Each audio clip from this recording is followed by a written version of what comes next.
Hey everyone, welcome back to Reddit Guy. Today we've got another story straight from Reddit. Let's get into it. Story 1.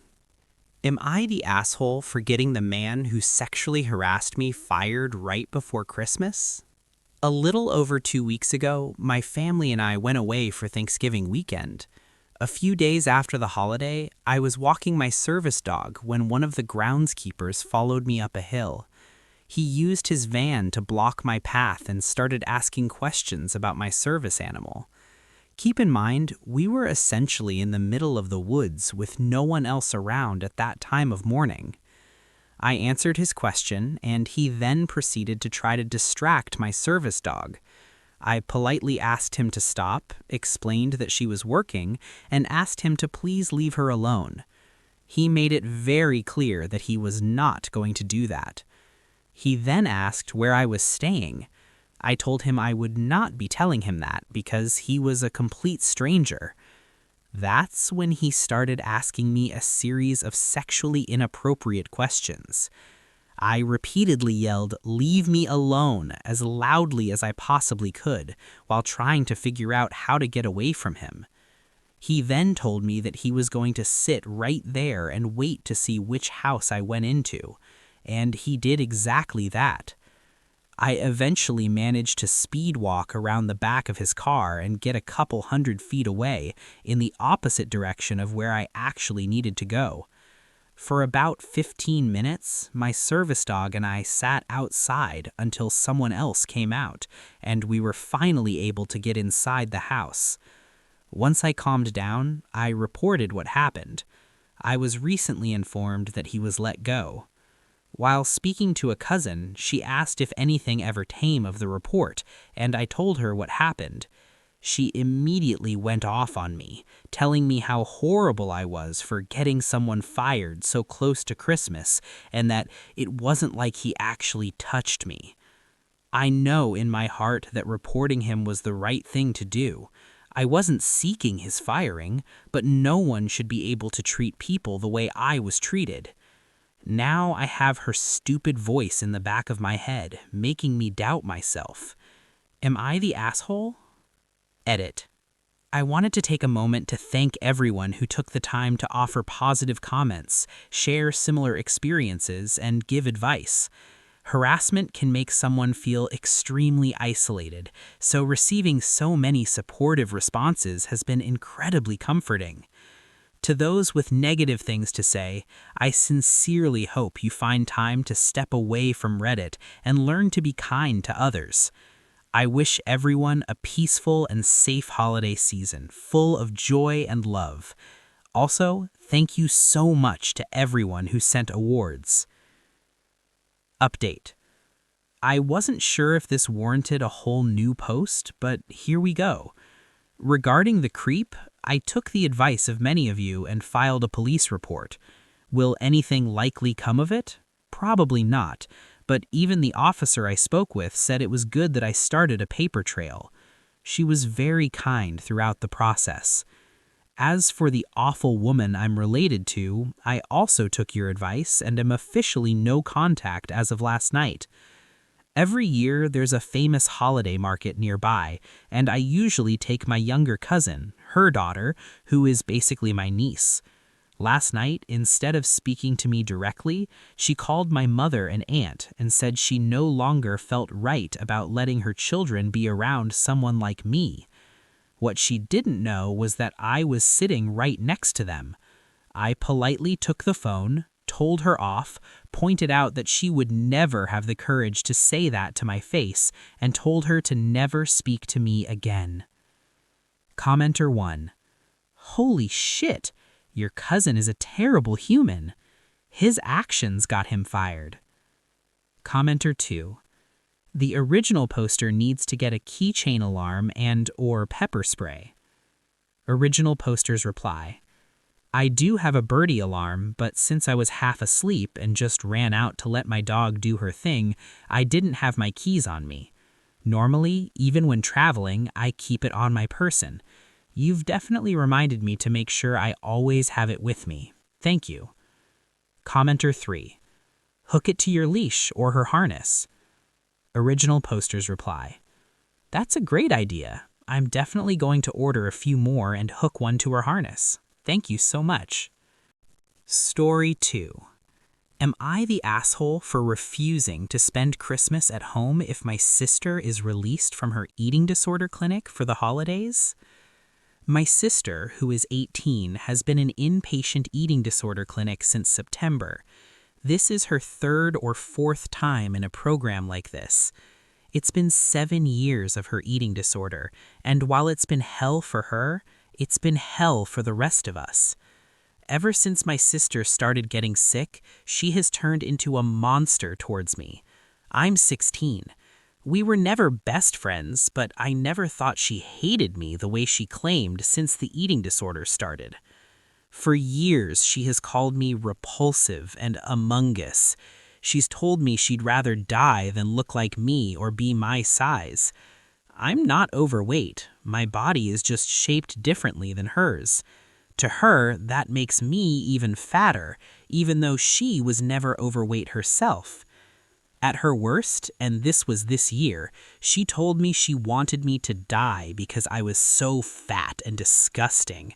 She said it made her rage that I was taking life away from a skinny person who deserved to be here. She was so angry that she had to be physically taken away from me. She kept trying to find me and take care of business, and I had to leave the house for several hours while people were called to help her. I was genuinely afraid she would hurt me. So were my parents.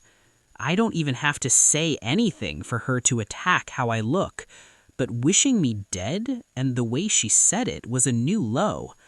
My parents and my extended maternal family have always expected me to be understanding and forgiving. They tell me she's sick, that she can't control what she says, and it's the eating disorder talking. My paternal grandparents are the only ones who defended me. They told my parents that the last incident alone should be enough to understand why I wouldn't want to be around her. My parents said she's still my sister. I told them I was tired of being her emotional punching bag. They said it wasn't my choice and we needed to pull together as a family. My sister wrote me a letter from the clinic. It was supposed to be an apology, but it was so messed up I can't repeat what she wrote. Everyone knows about the letter: my parents, extended family, and the clinic itself. Despite this, my parents still fought for her to be home on Christmas. They said she needed family around her to heal. When I found out, I told them I wouldn't spend Christmas with her.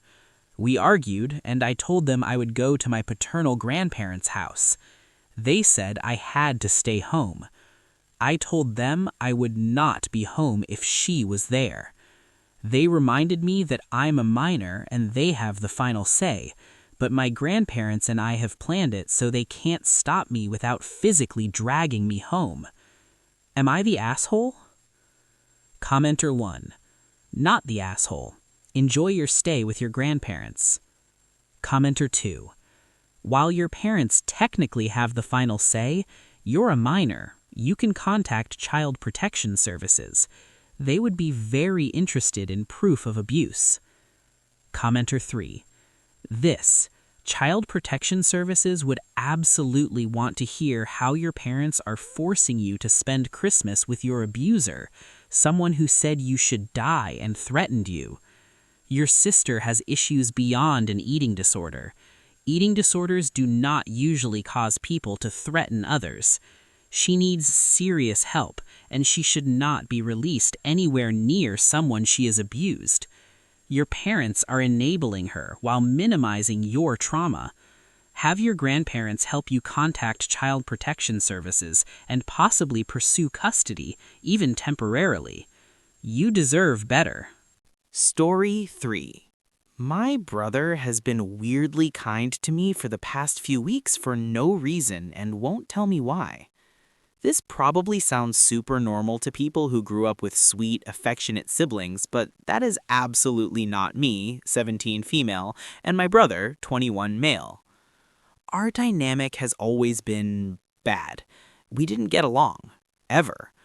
We weren't physically fighting, but there were tons of passive-aggressive comments, side-eye, and constant mild bickering. Just a lot of tension. But about 3 weeks ago, something flipped. And I mean flipped. Out of nowhere, my brother started being weirdly kind. Way kinder than he has ever been in my entire life. He brings me my favorite snacks and food on his way home. He's bought me small gifts for no reason, like things I mentioned months ago in passing. He leaves work early to pick me up if I need a ride. He hugs me randomly. He kisses the top of my head or my forehead when I go out. It sounds sweet, and honestly it is, but it's also low-key freaking me out because it is so out of character for him.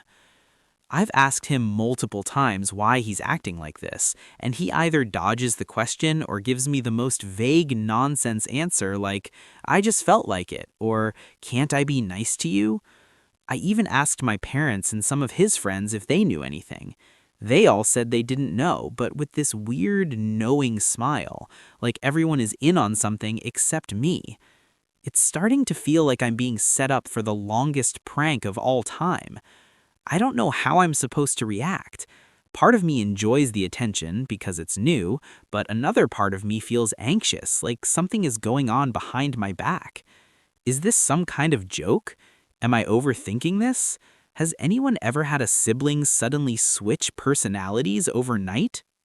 Commenter 1. Yeah, I have, and honestly, this is really sweet. I think maybe he's grown up and realized she's not that bad. Guys go through that. I don't mean he wants you in a weird way, I mean he wants to spend time with you. It's actually common and really sweet. If I were you, I'd use this to spend more time with him. As a guy myself, I do get random spurts of love for my family members. OP's reply. I get that, but it's been going on for weeks and feels a bit uncanny. Sorry, but I've never experienced this from him like ever. Commenter 2. Are you the only 2 kids? Are there other siblings? Is he acting like this with them too? Is he graduating, getting married, or about to move out? Something is about to change, or maybe he's just been thinking about it. Big changes tend to happen around your ages. OP's reply. Yes, we're the only 2 siblings. He's a 4th-year university student and graduating soon. Update. One of my brother's friends finally cracked and told me the truth. Apparently, my brother has been talking to a girl he really likes. She asked him what his relationship with his family was like. He told her honestly that we were never close and mostly sarcastic with each other. She told him that was a huge red flag for her because she likes guys who love and protect their sisters. So this man has been out here trying to change his entire personality just to impress a girl. I confronted him calmly and he got super embarrassed and admitted it. He said he wasn't trying to manipulate me, he just realized he should have been a better brother anyway, and talking to her made him reflect on it. I don't know whether to be annoyed, flattered, or amused, probably all 3. At least now I know I'm not dying, he's not dying, and the world isn't ending. He's still being nice though, so maybe something good came out of it after all. Commenter 1. My brother was nice to me and I thought he was dying. Classic sibling energy. Commenter 2. My stepmom was recently in the hospital and my bio mom called to check on her. My stepmom's response was, "Oh fuck, was I that close to dying?" Commenter 3. This reminds me of that Doctor Who episode with the weeping angels where someone says, "She loves you," and the guy responds, "She what? Wait, am I dying?" Story 4. Am I the asshole for quitting a date on the spot? I'm 32 and this was my first date with a 27-year-old woman. We went to a patio-style restaurant and at first everything was going well. I didn't love that she put her phone on the table immediately, but she wasn't checking it, so I brushed it off. Then the drinks and appetizers arrived. I moved her phone slightly to give the waitress some space, and that's when I realized the recording app was running. I reacted immediately and said, "Why the hell are you recording this?" I stood up, paid, and went home. She is now calling me an asshole and abusive all over social media. Her main arguments are that I left her there even though we had talked about me giving her a ride home after the date, and that it was rude of me to raise my voice and swear. And okay, I did raise my voice and swear, but it was shocking, and I genuinely feel like that was a natural reaction. Am I the asshole? Edit. For everyone asking, this happened in the greater Los Angeles area. I know California is a two-party consent state, but as a brown Latino immigrant, I would rather not involve the police, especially right now. Commenter 1. Not the asshole. You aren't her content. Recording your date shows she doesn't fully understand consent. And if she was worried about safety in a public place, why would she get into a car alone afterwards? Commenter 2. A lot of people think recording gives them protection. It doesn't. It just documents things. Commenter 3. Filming doesn't protect, it only records. There's a subset of influencers who secretly film their dates to post online, often making fun of them. That's probably what this was. Story 5.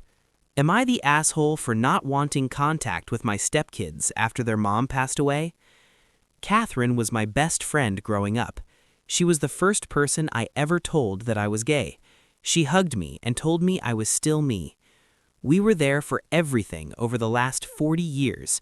My HIV scare in college, the births of her kids, my divorce, her divorce, and countless small and big life events. We got married because we deeply loved each other, and because she needed health insurance. Her grown children, whom I had known literally from birth, did not approve. We tried talking to them, but they would not listen. Eventually, we agreed it would be best if I distanced myself from them. Catherine would travel to see them or arrange visits where they could come see her while I took vacations with friends. In the last years of her life, Catherine went through her savings and I supported her completely. I never once asked where the money I gave her went.